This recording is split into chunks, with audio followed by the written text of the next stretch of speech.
One of the coolest feature of VMware Virtual Machine is its ability to take a snapshot.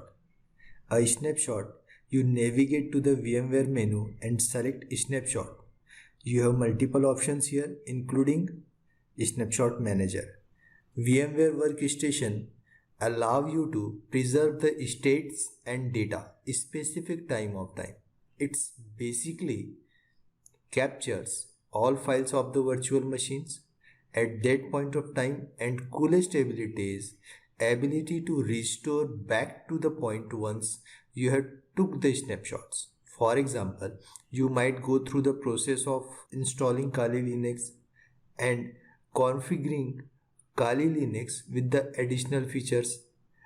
At the each point of time you would like to take a snapshot. So the first snapshot you may take at the Kali Linux fresh installation.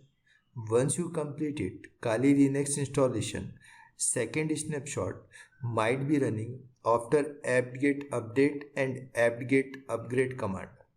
Third snapshot might be you install Terminator or Python 3, and the fourth might be once you install all hacking tools from the Git. Typically, it's a good idea to take a snapshot before you took a major action on virtual machines.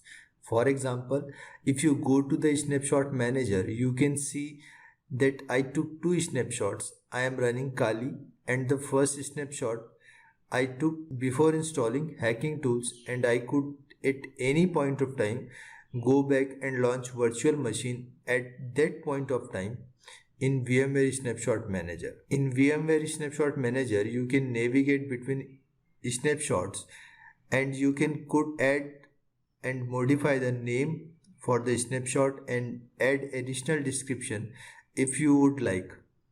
You can also see the image of the screenshot at the point of the time when you snapshot. As you navigate through the snapshot, you can select particular snapshot and clone the snapshot to create a dedicated virtual machine with the snapshot that was taken at that point of time.